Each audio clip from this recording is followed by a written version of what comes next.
Disney connaît une réelle disgrâce aux États-Unis, l'entreprise n'a jamais été autant détestée sur son propre territoire. On voit ça ensemble.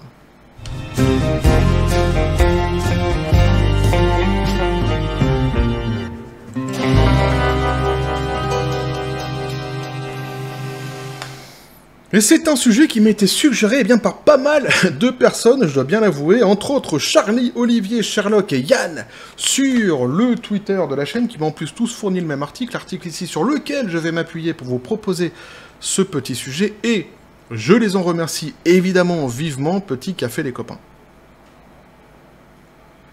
Sujet hyper intéressant, puisque ici on est bien sur la fameuse chute libre qu'est en train de connaître actuellement Disney aux yeux du grand public, et ici plus précisément aux yeux du grand public en plus américain. Alors ils payent évidemment l'orientation idéologique et politique qu'ils ont prise ces dernières années, et justement on va se rendre compte dans l'article qu'on va lire ici que le discours des médias mainstream qui commençait déjà à évoluer, on l'avait vu par le passé, évolue vraiment encore davantage aujourd'hui, puisque là où à l'époque ils n'avaient pas envie de reconnaître, ou ne voulaient pas reconnaître l'idée du wokisme, de l'idéologie woke derrière la faillite de Disney, aujourd'hui, force est de constater, face aux faits, face aux réalité qui s'impose, maintenant ils le disent, que c'est bien donc cette idéologie qui met l'entreprise dans cette situation. Alors dans l'article qu'on va lire ici, vous allez voir, il y a des choses qui sont assez intéressantes, assez pertinentes, et d'autres qui sont, et je le déplore, assez orientées évidemment politiquement, qui manquent en tous les cas de neutralité, et donc il y a des désinformations, quelque part j'ai envie de dire, qu'on va essayer de relever ensemble et de mettre en perspective évidemment. Alors tout ça, ça vient, ce désamour qui a été constaté aux États-Unis vient d'un classement annuel qui est fait qui est fait sur les entreprises qui sont les plus aimées ou détestées justement sur le territoire, et on va pouvoir constater cette fameuse dégringolade de la maison aux grandes oreilles. Et donc on nous dit, accusés de wokisme, les studios Disney tombent en disgrâce aux États-Unis. Et là, pour ceux qui suivent la chaîne depuis un moment, et le sujet Disney, surtout avec les articles français, sans doute que vous avez remarqué déjà un petit détail sur le titre. Il n'y a plus les guillemets autour du mot wokisme. C'est fini. Avant, ils mettaient les guillemets pour essayer de faire passer ça pour un espèce de fantasme qui ne vivrait que dans la tête, l'esprit de certaines personnes.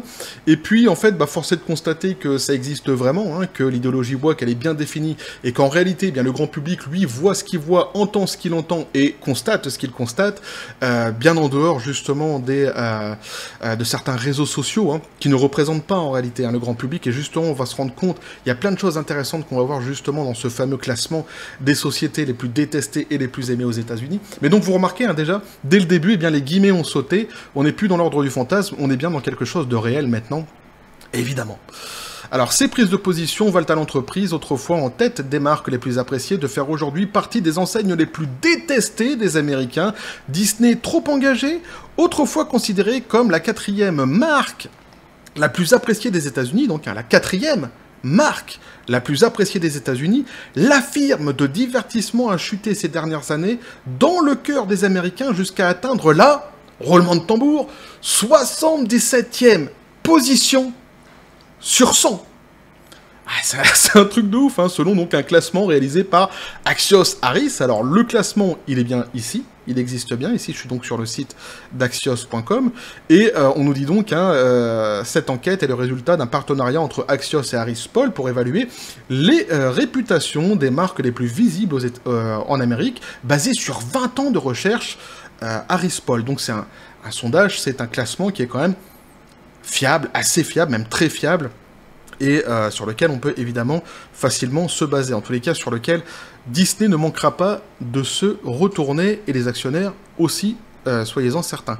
Et donc, effectivement, on peut constater que Disney occupe réellement cette fameuse 77e place sur 100, et ils sont tout au bord du précipice, puisqu'ils sont encore un petit peu dans le vert ici, mais ils commencent à toucher les places qui sont en orange, puis après c'est les places qui sont en rouge, et justement après on verra, on s'attardera un petit peu plus justement sur ce fameux classement, et vous allez voir qu'il y a des choses qui sont assez intéressantes, et notamment dans certaines entreprises qui sont dans le rouge. Mais donc, 77e place pour Disney, évidemment, ça commence à faire très très mal. Et donc, hein, on nous dit, cette dégringolade s'expliquerait par la prise de position de la firme californienne, prise en étau entre une droite qui l'accuse de wokisme et une gauche qui réprouve son manque de radicalité selon Le Monde. Et là, évidemment, on va s'arrêter un petit peu sur cette phrase-ci, puisqu'il y a la moitié de la phrase qui est exacte, c'est une vérité, mais il y a toute l'autre moitié de la phrase qui est un montage en réalité. Et on peut s'en rendre compte assez facilement en vrai. Quand ils disent que cela s'expliquerait par la prise de position de la firme californienne, jusqu'à la virgule, tout va bien. Effectivement, c'est exactement ce que j'ai dit en début de vidéo, c'est ce qu'on peut, tout le monde peut constater, c'est justement le virage idéologique qu'a pris Disney ces dernières années qui l'ont conduit justement dans la situation dans laquelle elle se trouve aujourd'hui. Par contre, juste après, en réalité, eh bien, l'article essaie d'orienter le grand public vers une espèce de guerre politique, en réalité, qui n'opposerait que la droite et la gauche, d'une droite qui accuserait donc l'entreprise de wokisme, et d'une gauche qui la trouverait justement pas assez woke. Alors qu'en réalité, quand tu es une entreprise comme Disney basée sur le divertissement et que tu atteins la 77e place dans les entreprises les plus détestées aux États-Unis, tu te rends bien compte que tu dépasses très largement en réalité le clivage droite-gauche. C'est-à-dire que dans ce fameux grand public-là, évidemment, il y a des gens de toute sensibilité politique, que ça soit droite, gauche, centre aux États-Unis ou que sais-je. Évidemment, quand tu arrives à ce genre de chiffres-là, c'est pas justement une certaine aile politique, hein, certaines personnes, certains pourcentages de personnes qui appartiendraient à une aile politique qui seraient en désaccord ou en désamour avec toi, non. Là, c'est vraiment global, on est en train de parler vraiment du pays dans son intégralité, et donc essayer de faire jouer justement directement cette espèce de guerre, cette opposition droite-gauche, alors, ça leur va bien, ça leur plaît en règle générale, les médias, de faire cela. Pourquoi? Parce que ça leur permet justement, eh bien, de créer des camps. Hein, comme on le dit à chaque fois, enfin plutôt comme le disait Oxmo Puccino, tout est une question de camp. Es-tu dans le camp du bien ou dans le camp du mal? Et évidemment, eux vont définir par la suite, et justement dans la manière dont ils écrivent l'article, où se situe le camp du bien et où se situe le camp du mal. Donc évidemment tout ça, ça les avantage, hein, de créer cette espèce de conflit qui en réalité, dans la tête du grand public, n'existe pas. Comme je le dis, ça dépasse largement les clivages politiques, et on se rend bien compte qu'en fait, le grand public, dans sa globalité, se met quand même assez d'accord sur ce qui est en train de se passer chez Disney actuellement. L'honnêteté intellectuelle, à mon avis, aurait été de dire cela. Mais on va se rendre compte justement pourquoi l'article dit ça, puisqu'il va s'orienter justement dans une espèce de guerre du camp du bien contre le camp du mal. On nous dit justement ici, dans sa manière d'écrire évidemment, sans le dire vraiment. Alors, la firme s'est notamment illustrée dans le débat public lors de prises de position contre le gouverneur conservateur de Floride, Ron DeSantis, le candidat de l'investiture républicaine pour l'élection présidentielle de 2024, a vu Disney s'opposer lorsqu'il a proposé de bannir à l'école la parole autour de l'homosexualité, la loi surnommée Don't Say Gay, ne dites pas gay, donc en français, tant et si bien que se rendre dans un parc d'attractions Disney est aujourd'hui considéré comme un geste militant de gauche. Et là, évidemment, on se rend compte tout de suite du clivage qui est installé donc par l'article, hein, en essayant de dire des choses, d'opposer justement donc le bien au mal avec une personne qui serait donc complètement homophobe et qui empêcherait la parole de l'homosexualité dans les écoles. Alors on peut tout de suite déjà nommer que, relever que pour pouvoir parler de cette loi-ci, il ne donne que son surnom, qui a été donné justement par l'aile gauche des États-Unis, Don't Say Gay. Ils ne disent pas le vrai nom de la loi. C'est dommage quand même. Donc on va faire ce qu'ils auraient dû faire, c'est-à-dire la mettre dans l'article, nous on va aller la voir.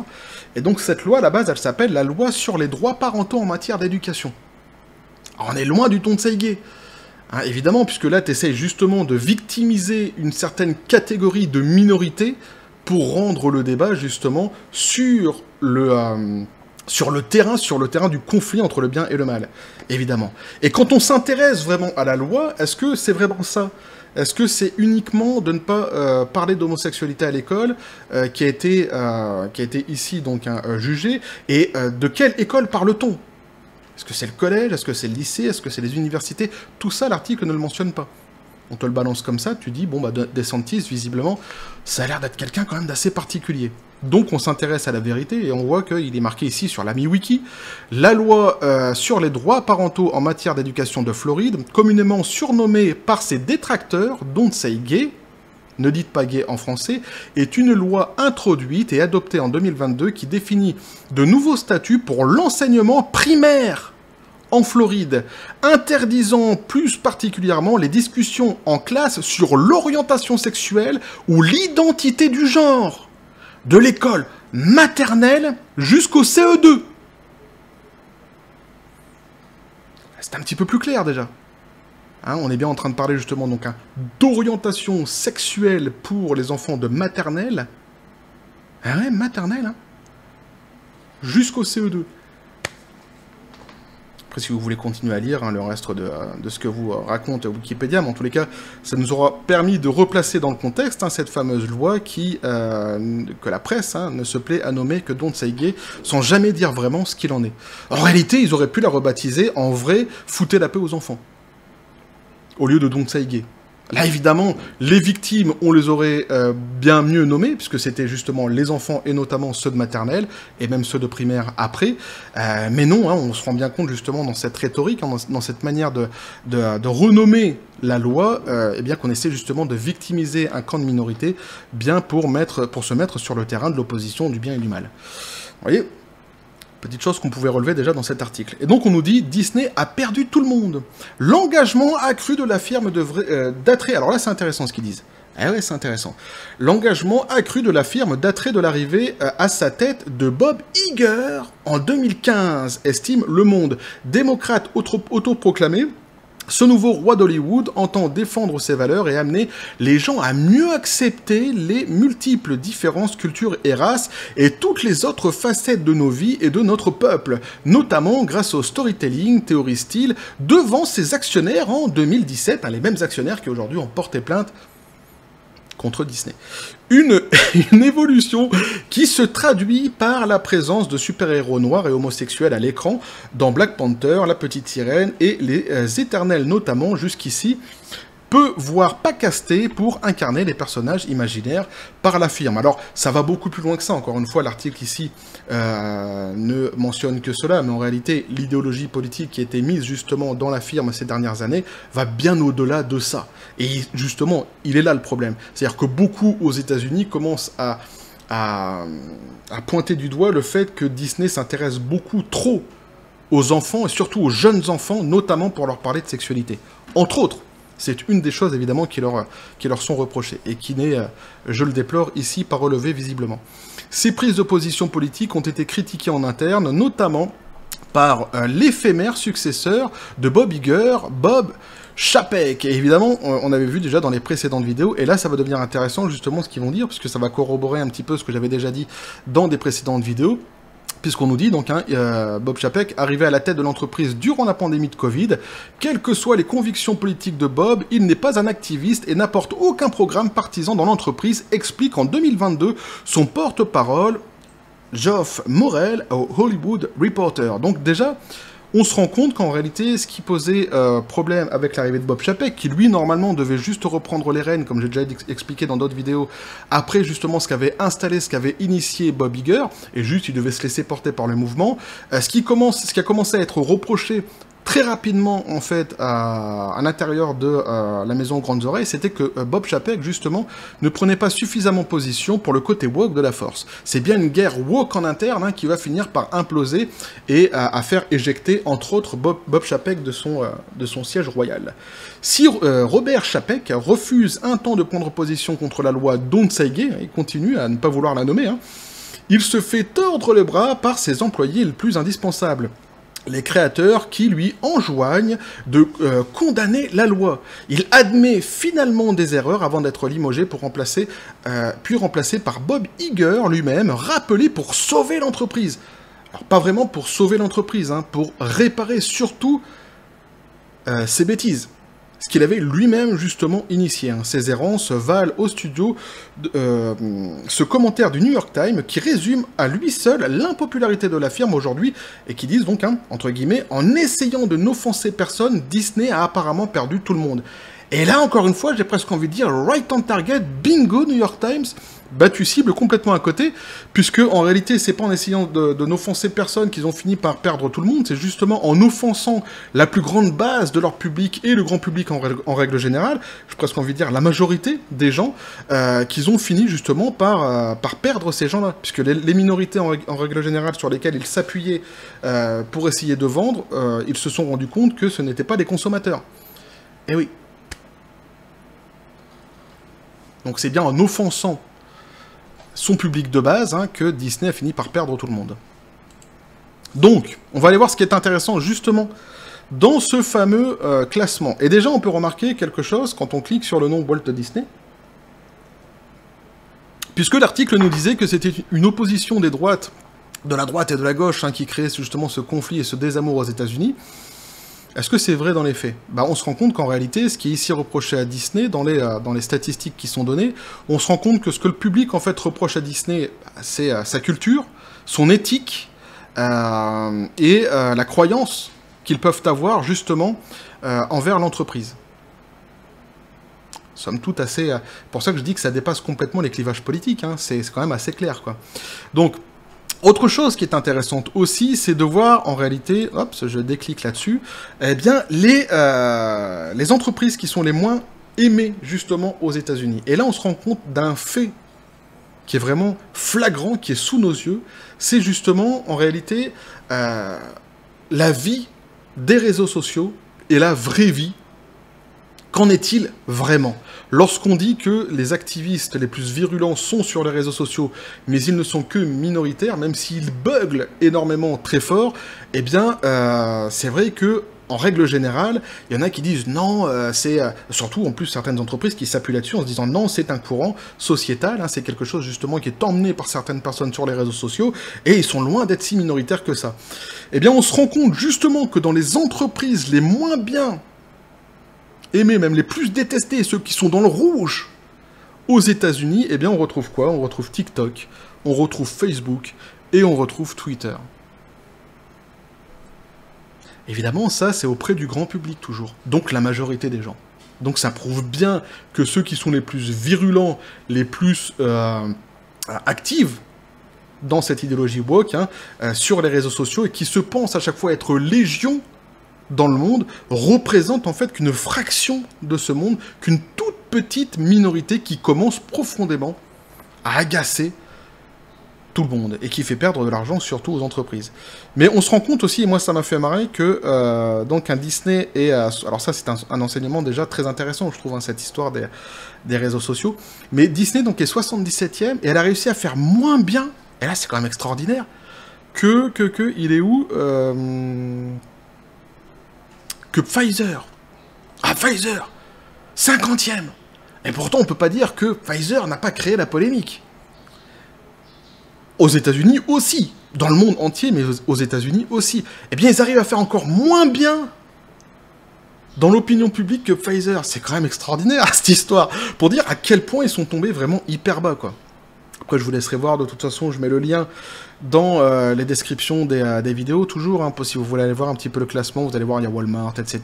Il y a Target aussi, hein, qui a pas mal chuté, évidemment, on en a parlé dernièrement, qui fait partie des entreprises, justement, qui sont en train de dégringoler actuellement dans l'opinion publique aux États-Unis, et notamment, justement, à cause aussi de leur orientation politique. Donc, je vous laisserai tout ça, de toute façon, dans les descriptions des vidéos. Vous pourrez aller voir ça tranquillement. Mais voyez, il y avait vraiment beaucoup d'enseignements très intéressants à suivre et à constater ici dans cet article. Alors, on voit surtout dans ce classement, eh bien, la grande chute, la dégringolade de Disney. Et là, c'est vraiment quelque chose d'assez significatif, puisque c'est aux États-Unis.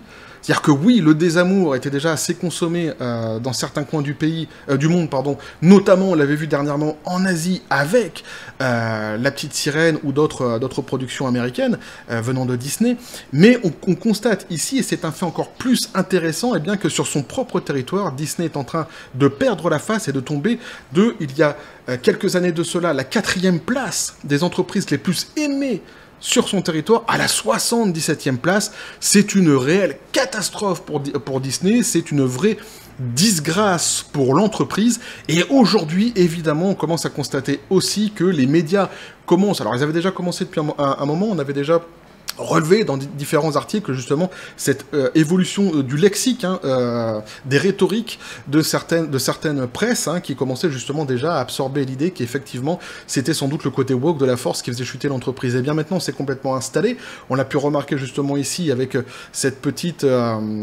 anecdotes quelque part autour des guillemets, qui sont justement mis normalement autour du mot woke ou wokisme, qui ont été ici donc dégagés. Je ne doute pas qu'ils reviendront de toute façon dans le futur, sans doute, pour certaines presses, mais on constate en tous les cas qu'il y a vraiment une évolution dans le langage. Ils sont obligés de constater en fait ce qui est en train de se passer, puisque quand tu demandes au grand public réellement pourquoi ils ont un tel désamour actuellement chez Disney, avec Disney, et notamment aux États-Unis, les réponses sont systématiquement les mêmes. Et justement, ça dépasse de très loin le clivage droite-gauche, c'est bien la population dans son intégralité qui aujourd'hui a un fort désamour pour l'entreprise. C'est pour ça qu'elle arrive à cette place de 77e. Si c'était vraiment pas quelque chose qui dépassait justement le clivage politique, sans doute qu'elle ne serait pas, le classement ne serait pas aussi catastrophique. Mais bon, ça c'était juste aussi pour relever l'ironie à chaque fois des médias, d'essayer de créer le clivage, de créer la tension comme ça politique entre certaines idéologies justement et la vie en règle générale du grand public. Bref, voilà ce que je pouvais vous dire là-dessus les copains, un sujet hyper intéressant. Évidemment on va continuer à suivre ce qui est en train de se passer actuellement chez Disney, parce qu'il y a énormément de mouvements, énormément de gens qui partent et qui se font aussi licencier. Les parcs commencent aussi à avoir quelques turbulences, je devrais dire, mais bon on va suivre évidemment tout ça de très près, tout ça est fort intéressant, d'autant qu'ils commencent à communiquer aussi sur ce qu'ils veulent faire avec Star Wars. Et là ça commence à être chaud là.